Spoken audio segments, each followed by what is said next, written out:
Hi, everyone. Welcome back to the Women Doing Big Things podcast. It is great to have you with us. I'm Sarah Dusek.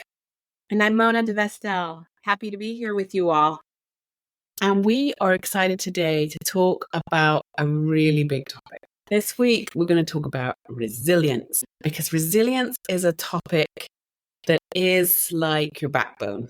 It's like the thing that is going to hold us together. If we're ever going to do anything big in any way, we've got to understand what resilience is all about, why we need it, what it is, what it isn't, and how it's essential for helping us do big things. Yes, it's an exciting topic. If you were to define resilience in the context of your own life, what would that be? I would say resilience is the ability to keep getting back up when you are knocked down. Resilience is the ability to keep going. Resilience is the ability to persevere, to press through, to get breakthrough. Yeah, I would agree with that. To be able to get back up. And also, I think to find the tools and resources to do so, right? Yes. What do we have that we can use in order to get back up? Like what is the fuel that we use to energize ourselves and find our way back to ourselves in moments of imbalance, in moments of disharmony, and in moments of depletion? How do we find the strength to keep getting back up? Because when you're knocked down, right, the last thing you want to do is think about getting back up. You want to have your 5 minute or 3 hours or 24 years of wallowing because you got knocked down. And the challenge becomes, how do we find the strength to get back up? How do we not just pull ourselves together? I mean, I was, as a child, often just told, oh, pull yourself together. And I got really good at just sucking it all up and sucking it all in. And this is not that. This is not like denying the pain and the distress and the difficulty of facing scenarios that are not going your way, or things not working out, or things being really hard. It's not ignoring all of that and just saying, pull yourself together, get on with it. Resilience for me is not that.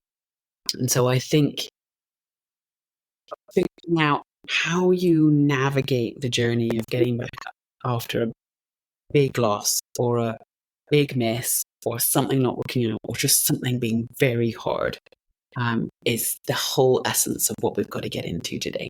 Right. I agree with you that it's not being in denial about the challenge and saying, just ignore it and pull yourself back up. It's also not shying away from the challenge. It's saying, I can do this and I will do it. I am doing it. But how do I find breathing spaces in between, the chaos, in the battlefield, if you will? I keep seeing this image that comes to me about somebody swimming in caves and having little breathing spaces, in between. And I find that really, really, really helpful. Literally to take 3 seconds, 5 seconds in the middle of a meeting, in the middle of a conversation, in the middle of whatever it is that you're doing that you feel like, well, I certainly cannot pull away from this moment. I can't stop it. I don't want to stop it. But I need something to recalibrate myself and tap into my emotional intelligence that I know I have so that I can reframe my perspective on the situation. And that to me is a breathing space. And that breathing space fuels me to the next moment and the next moment. And that to me is resilience in a lot of ways. It's the ability to find those breathing spaces in your day, quite concretely and literally, but also metaphorically. What do you think about that? Yeah, I love where you're going. I love that metaphor. I love the imagery of catching your breath, taking a breath as being the thing that propels you to be able to get to the next moment of taking a breath. And it's almost like this sense of, I have to rest, I have to breathe, I have to have some space to be able to propel me on to go the next leg of the journey. And I never knew I was younger. I never equated being resilient and requiring rest as being the thing that would feed my resilience. Like my ability to keep going, I could not understand, was connected with just how good I was at taking care of myself, just how good I was at catching my breath, just how good I was at rest, really resting and recognizing the importance. If I don't rest, I can't go on. And I discovered that to my peril in my mid to late 20s when I had not done a good job of taking care of myself. And I had been really good at persevering and pressing through and doing all the things that we say being resilient is. But I had not left any room for breathing space. And because I had not done that, I burned myself out and I ran myself into the ground.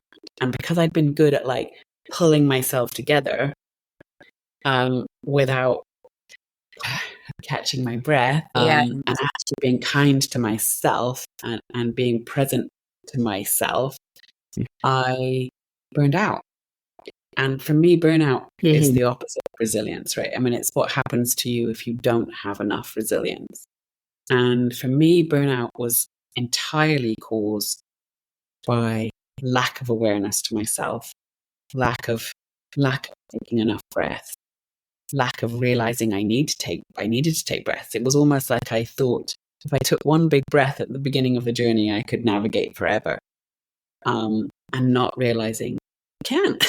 You just can't.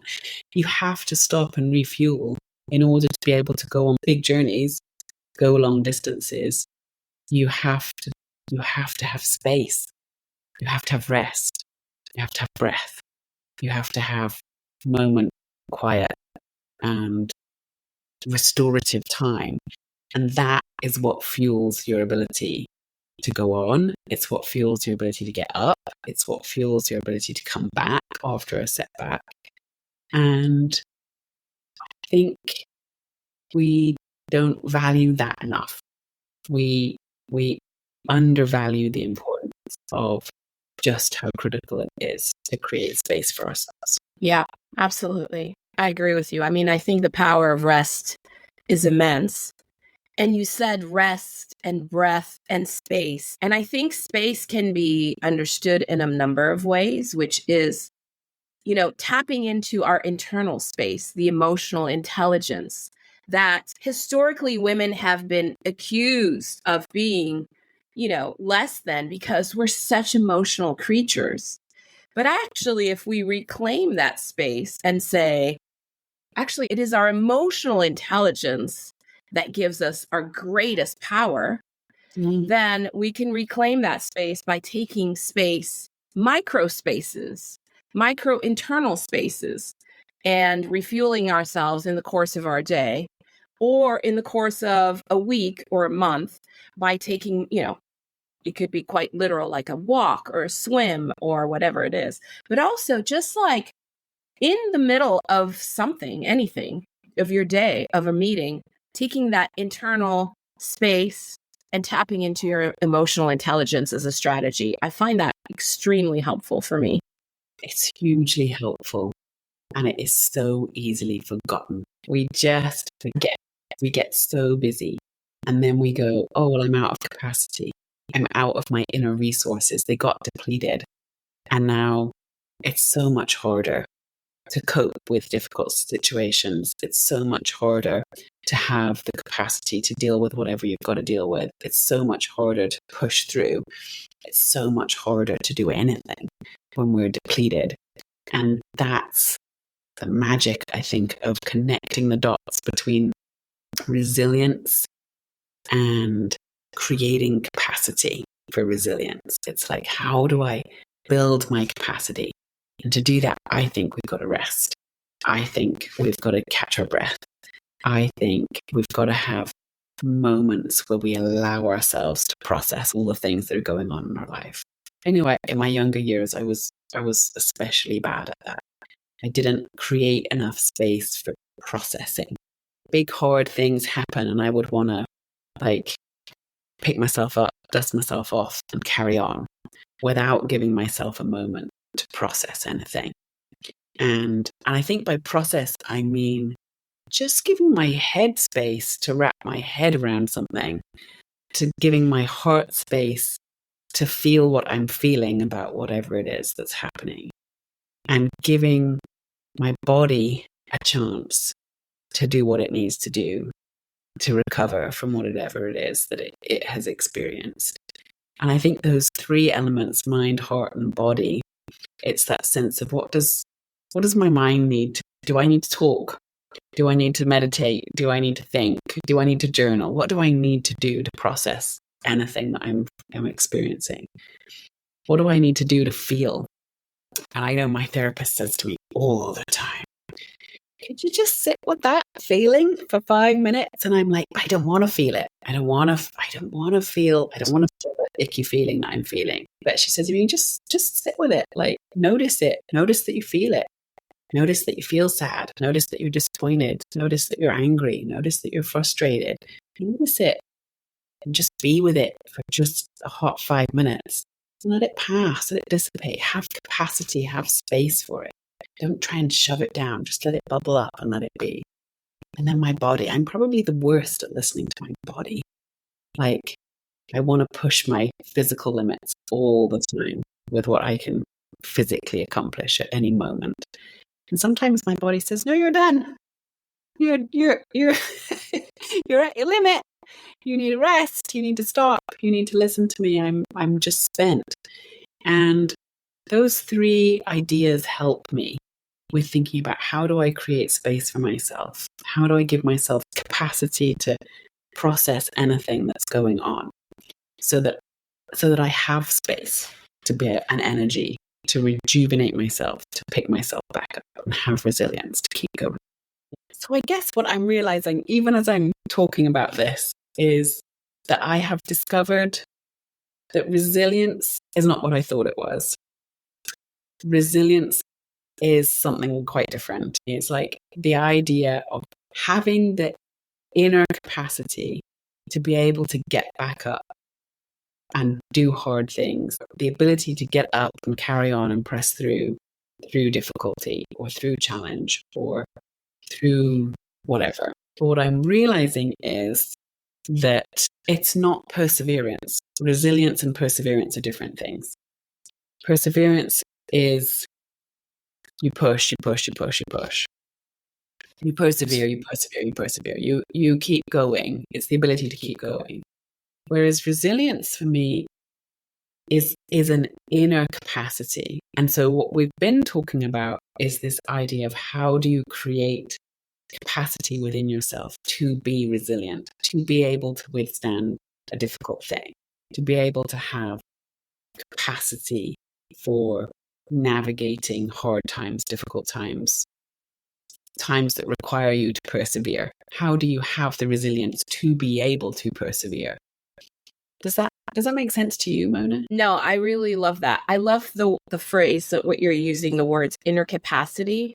I think to me, that makes a lot of sense because I think we have in our bodies, like our physical selves, the inner capacity to recharge, refuel, heal, and get back up, literally. I mean, that's what our bodies do on a daily basis, right? Providing that we give it what it needs on a fundamental level, right? Yeah. And I think that's a metaphor for our emotional selves as well, our spiritual selves. You know, these are different levels of being, right? But our bodies, if you fuel your body with water and food and sleep, it will inherently has an inner capacity to get back up, literally to get up in the morning and go back again for another day, even if you've run a marathon, even if you've whatever it is. However, we do need to meet our end of the bargain, which is, okay, I gave you fuel, I gave you water, I gave you rest. But it's the same thing too for our emotional and, spiritual life, our creative life, our professional life. Like, we need to fuel ourselves so that we can keep that inner capacity mechanism working and in place. And I think that's what you were talking about when you were talking about rest. And you did talk about, mind and body and spirit. And we do have that inner capacity, but we do have to have some strategies to keep that in place, I think. Yeah, resilience is about having capacity to embrace something hard, the capacity to not, when someone tells you no. Like, I was just thinking about it for entrepreneurs, for example. I was just thinking, entrepreneurs hear no a lot. I hear no a lot, especially when I'm fundraising. Like, fundraising's like, that's my nemesis. I find it really, really painful because you have to ask a lot of people to join you on your mission and your cause, and to say yes to coming to the table and say, yes, we're going to do this with you, and yes, we're going to put money into this venture, and yes, we're going to get on board. But in order to get yeses, it's the same with sales, whether it's whatever kind of, when you're asking something of someone else, you get a lot of no's first, right? Even with trying to get my first book sold, I had a lot of no's before I finally got a yes. And so the ability to bear no requires resilience, to get back up and ask the question again and hopefully get a different answer eventually, right? But in order to be resilient, even with that idea, you have to have capacity for bearing the no, right? And that's what resilience is for me. It's the capacity to take information that you don't like or you don't want, or is not the answer you were looking for, or not the situation you want to be in, and have the capacity for it.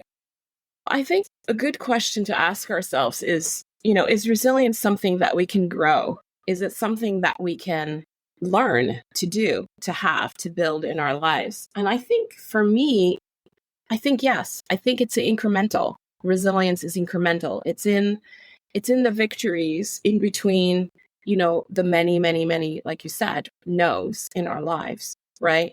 I keep thinking about Jamie Kern Lima's book, Believe It, which I love. She sold her company to L'Oreal for something like $1.6 billion. She got so many no's. And there's I have goosebumps right now thinking about this, because there's a scene in the book where she goes to a meeting to get investors. And the woman is not only telling her no, but the way that she tells her no is so condescending.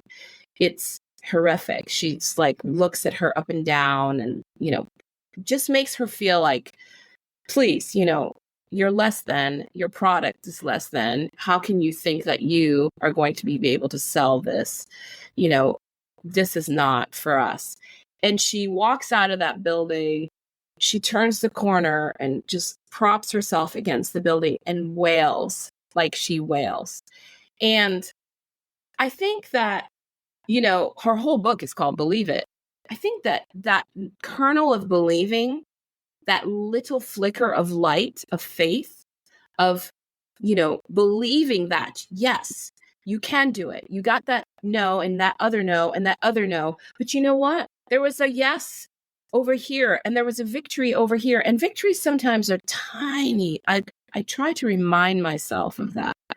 It's like a gratitude practice, saying, well, I got 4 big no's today, but I got that tiny little victory of, I made progress over here. I was able to attain this. I was able to make that connection with so-and-so. Someone had a conversation with me about it, whatever it is. And that fuels me. That fuels me. That flicker of light fuels me. And that incremental little fuel, for me, builds resilience over time.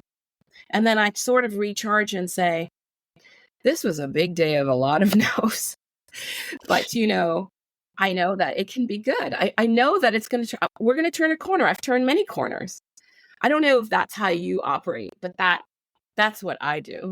Like Jamie Kern Lima, I also have big whales. Sometimes they really get to me. Sometimes I feel like I cannot go on any longer. I am done.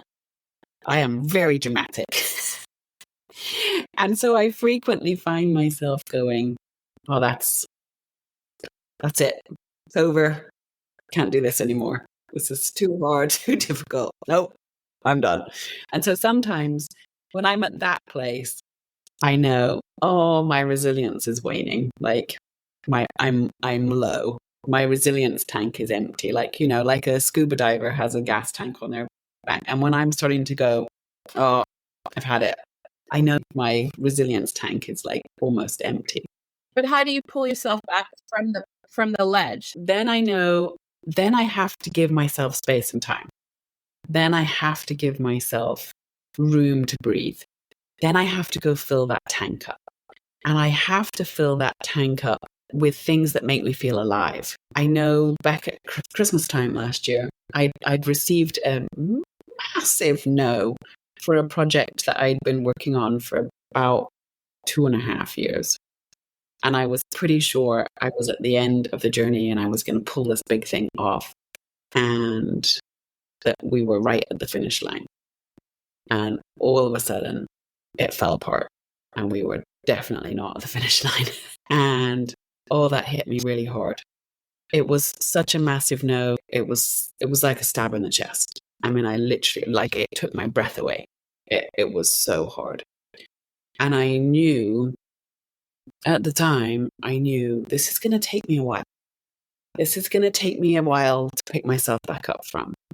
And I can't just carry on like nothing just happened. I can't just go, okay, well, let's just go back to fundraising, or let's go and make this happen. Let's try something else. And I knew my tank was empty and I needed time. I needed to give myself space from like, no, I can't do that anymore for a moment.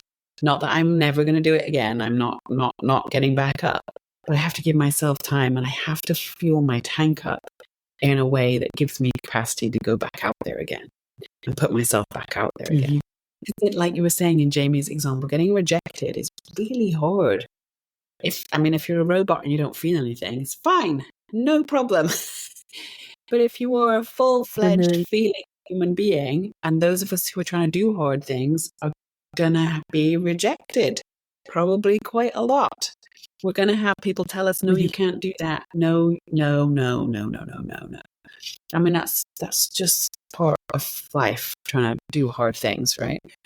But then I know if I'm really struggling with hearing that, and I'm not taking it on the chin, and I mean, obviously it depends how big it is, but if I'm not like going, okay, that's useful information for me, I'll use that to help me do this differently the next time, then I know, okay, I got to take some time out. It's like a time out moment. With like, I've got to fuel my tank up. And then I know I've got to fuel my tank up with things that make me feel good, things that make me feel alive, things that make me feel great about myself, things that help me restore my equilibrium, because those things can knock us. And that's then how, though, I find the energy to get back up and go again. And sometimes the breathing space is small and it doesn't require very much. Sometimes it's a day, sometimes it's a whale outside the building. And then you go, okay, I feel so much better now. Let's go make another phone call. Let's go have another conversation with someone else. And other times it's longer.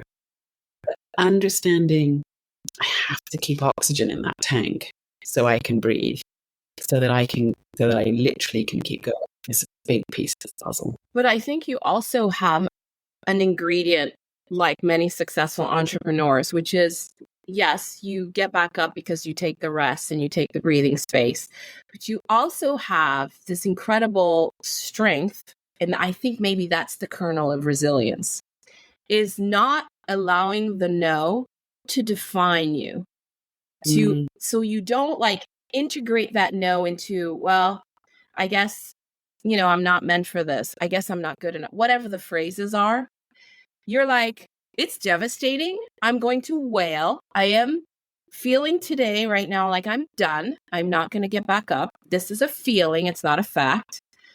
But then when you do take the rest, It doesn't define you. It doesn't define Sarah. Maybe that's the common denominator for successful entrepreneurs. To go the distance, we have to have the ability to say, this doesn't define me. This, falling down and scraping my face doesn't define me at my core. It's, information. And I admire that about you. I admire that about successful people who are able to take that kernel and say, thank you for the information. I don't like it. And I'm not defined by this moment. Yeah, I'd not thought about it like that way before, Mona, but I think you're right. I think it's the ability to feel that pain and that devastation and that loss and that distress, but not believe whoever told you. I mean, maybe that's why we're crazy. That's why maybe entrepreneurs are crazy. Or women who are trying to do good things are crazy, because you're right. It's that ability to go, I don't think you're right. Like, I think I will find a way. I will find a way around this. Your decision about me is actually just your opinion. And you're very entitled to have your opinion, but it's not my opinion. And therefore, I'm going to keep going. I am going to pick myself back up and go again and again and again and again and again. We can't allow other people's opinion, belief, decision to tell us who we are. We have to tell us. We have to tell us who we are. We get to have that last word. We get to say, this is who I am. This is who I want to be. This is what I'm going to do. We get to say that. Nobody else gets to say that about us. No one. Yeah, because if you allow someone else to define you, then you don't get to have Under Canvas come to life and be sold. Yeah. You don't get to sell your business for $1.6 billion to L'Oreal. That reminds me of another really helpful tool with regards to resilience. In our very first proper Under Canvas camp that we ever built in Yellowstone, and the full story is in the book, but it was this moment of disaster in the business. And I was ready to be completely done. I mean, like, I am over it. Like, this business has been so difficult and so hard, so brutal. I am ready, and I am this little icing on the cake right here. This is enough to like totally sink me, and I'm totally out. But in that moment, when I didn't have enough strength to pull myself back up, when I didn't have enough strength, someone else did. And that is a really interesting thing about resilience. Sometimes we can borrow someone else's resilience as our own, right? Like, your tank is empty. You can plug yourself into someone else's tank. Like, you're scuba diving and your tank's done. Like, breathe from someone else's tank. Like, borrow someone else's mask to breathe from theirs for a moment, right? And I think sometimes we forget that. We think it's all about what we can conjure up. It's all about what we can navigate, what we can do. And sometimes we are spent, and sometimes we are out of resources, and we don't have the time. Like, this is interesting, right? Because we've been saying, take your time, recover, catch your breath, have a whale. Yes. That's how you restore your tank. But sometimes there are moments when you don't have the time to have the moment to refuel your tank, that you could borrow someone else's tank temporarily. That doesn't work like 24/7, right? We have to have full tanks of our own. But in a moment when and I needed it in that moment, like, I did not have the strength to put that camp back together after it had been wiped out by a massive storm. I just was ready to go, we're closed. It's over. Please go home, everyone. Go stay somewhere else. Don't stay with us. This is a disaster. We're closing our doors. But someone else's resilience, someone else's full tank had capacity for me and them, for me to take a breath, him to take a breath, and him to say to me, it's not that bad. We can come back from this. We can do this. We can pull ourselves together in a good way. We can physically put the camp back together. And I'm like, really? You really think that? And his resilience gave me the breath I needed to go, okay, well, if he thinks we can, maybe we can.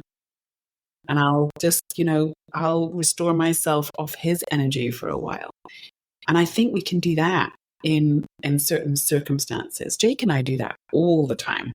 One of us will be having a moment of like, oh, nothing's going to work. It's all terrible. And the other one will go, really? Is it really that bad? And it's like, you're just having a moment. So borrow some of my breath for a moment. Borrow some of my perspective. Let me help you take a breath. And, that's a good reminder that we need each other, right? You cannot do hard things by yourself. You just can't. We need our tanks filled, and we need people to journey with us. They don't have to be partners or spouses but we need other people that occasionally we can borrow from. Mona, you have been that for me this last year with helping me get back up when I'm and you've gone, really? Is it really that bad? Let's just take a hot minute here and reflect, get some perspective, and let me tell you how I can see the situation, what I think is going to happen right now. And you can go, all right, maybe it's not that bad. I think having that team, whether it's a team in your business or in your personal life, or having people around you, borrowing their energy, I think that is an important ingredient as well. Yeah. I like that. A question that comes to mind is, how much is our success linked to our resilience or to our ability to be resilient? And I think it's fundamental. I mean, what do you think, Sarah? I think it's like 150%. I tell my entrepreneurs all the time, it's not necessarily who's got the best idea or who's the smartest or who's the sparkliest. It generally is who can stay in the game the longest. And by that, I mean who's still standing when everyone else has given up.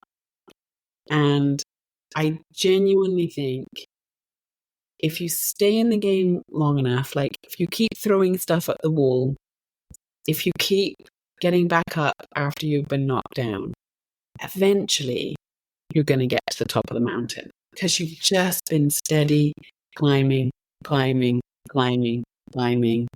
maybe falling back down, maybe having to borrow someone else's oxygen, but climbing. And that's resilience, right? It's the ability to keep going. And if you keep going, there is the possibility that you will achieve what you were trying to achieve. If you keep trying something, ultimately something's going to stick eventually. And it's just the question of, can we keep climbing enough? Or do we give up just before we get to the summit? And the hard part, of course, is you don't know where the summit is very often.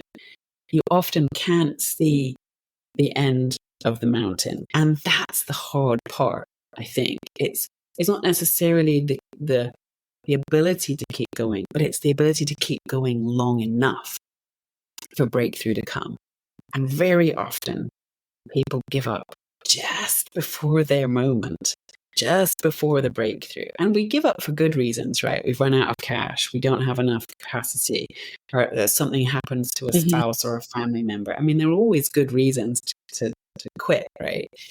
But that, I think, is the magic about the connection between resilience and success. It's like, if you just keep going, eventually, who knows how long, but eventually something will happen. Something will give.